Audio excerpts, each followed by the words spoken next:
मैं मैंने एकदम वही किया जो उस वक्त मुझे समझ आ रहा था। अपना एक जुर्म छुपाने के लिए मुझे जुर्म पे जुर्म करना पड़ा। अपनी सगी कजन को भी। मैं नहीं करना चाह रहा था यार, नहीं करना चाह रहा था। मैं एक अजीब से दलदल में फंस गया था। मैं डूबता जा रहा था। मुझे जो कुछ भी समझ आया बस बगैर सोचे समझे वही करता रहा। राशा ने मुझे यही बताने की कोशिश की थी। लेकिन भाई, बात तुम्हारी बात समझ में नहीं आ रही। मैंने अपनी आंखों से तू फिक्र नहीं करो, हम लोग पहुंच रहे हैं, मैं आ रहा हूं।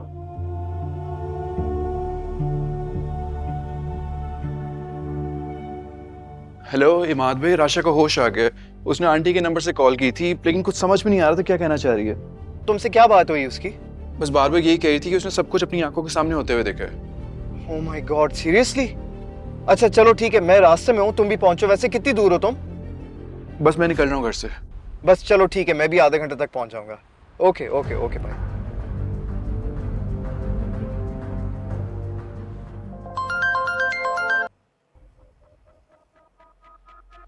राशा, इमाद बात कर रहा हूँ। तुमने अपनी आंखों से क्या क्या देखा था? सच सच बताओ मुझे। क्यों किया ऐसा? क्यों किया?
हमेशा मुझे इस बात का ताना देते रहे कि मैं राशा का दोस्त हूँ, फैमिली नहीं।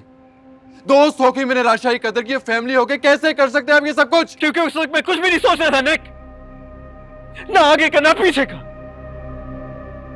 उस वक्त जो कुछ भी मुझे समझ आ रहा था बस वही करता गया। लेकिन अब आज बहुत सोच समझ कर आया हूं मैं। 2 कत्ल तो मैं ना चाहते हुए कर चुका, लेकिन ये करना बहुत जरूरी है। हिमाद भाई, आई एम सॉरी। पहले तो मैं ये समझता रहा कि या तो दाऊद या फिर सेठ रईस का असिस्टेंट इस केस में फंस जाएगा, लेकिन फिर अचानक सबका शक तुम पर आने लगा। हिमाद भाई मत कीजिए। सारी दुनिया को तो यही लगेगा ना कि तुमने खुद अपनी जान ले ली। अपनी दोस्तों को मर्डर करने के बाद तुम इस एहसास से जुर्म को हैंडल ही नहीं कर पाए। हिमाद भाई मेरी बात तो सुने आप। और ये जो डॉक्यूमेंट है जिस पर तुमने अभी दस्तखत किए, ये कोई ऑटोप्सी रिपोर्ट की कॉन्फिडेंशियलिटी एग्रीमेंट नहीं है। ये तुम्हारा सुसाइड नोट है, सुना? सुसाइड नोट, जिस पे ना तुमने सिर्फ इस बात का एतराफ किया है कि तुमने ज़ारा और राशा को मारा है, बल्कि इसमें यह लिखा है कि तुम खुद अपनी जान ले रहे हो। उस रात को तुमने ज़ारा और राशा को पार्टी में ड्रॉप किया था ना? हॉस्पिटल में तुम मुझसे पहले पहुंचे थे, इसलिए सबको शक तुम पर होगा। इस फेक सुसाइड नोट पे मैंने साइन नहीं किया। तो मैं तुम्हें नहीं छोड़ूंगा। हैंड्स अप, गन नीचे रखो। देखो इमाद, तुम 2 जुर्म पहले ही कर चुके हो, तीसरा जुर्म मत करना। गन नीचे रखो।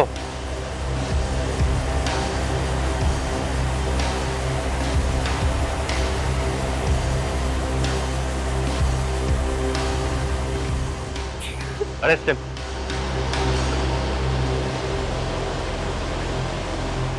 ले चलो।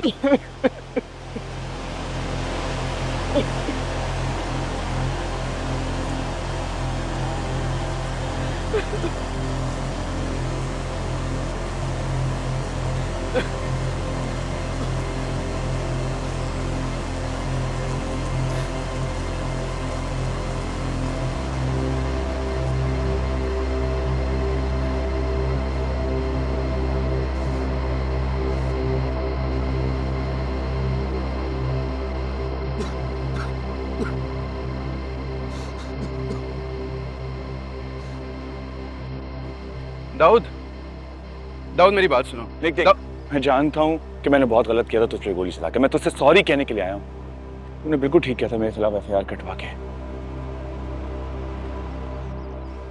Dawood, I need your help.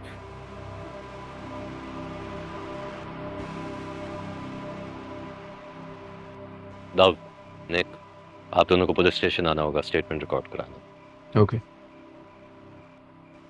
Dawood, thank you.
Hello. 2 दिन से मेरा इंस्टाग्राम उन विक्टिम्स के मैसेजेस से भरा हुआ है जिनको ज़ारा की बहादुरी की वजह से खुद अपनी आवाज उठाने का हौसला मिला। कुछ हफ्तों से अखबारों में काफी कुछ छपा है। किसी ने मेरे दोस्तों के किरदार पे कीचड़ उछाली, किसी ने उनके खिलाफ बातें की, उनके बारे में अफवाहें फैलाई। कुछ लोगों ने तो यह भी कह दिया कि ज़ारा और राशा जी के साथ जो कुछ हुआ है यही होना था, क्योंकि वो सोशल मीडिया इन्फ्लुएंसर थी तो उनका अंजाम तो यही था।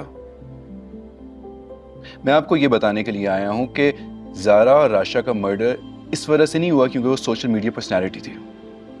इन हज़ारों ईमेल्स और मैसेजेस से ये बात वाज़ेह है कि ऐसा होता रहा, लेकिन सभी किसी ना किसी डर की वजह से खामोश हो जाते हैं। वो दोनों हम में नहीं हैं अब, लेकिन इसलिए नहीं क्योंकि उन्होंने कोई गलत काम किया था, बल्कि इस वजह से क्योंकि उनमें से एक ने इंसाफ के लिए अपनी आवाज उठाने का फैसला किया था। और इसी सोशल मीडिया स्टेटस की वजह से आज ये बात दुनिया के सामने है। ज़ारा की तरह के बहुत से विक्टिम्स को भी आज आवाज मिली है और मिलती रहेगी।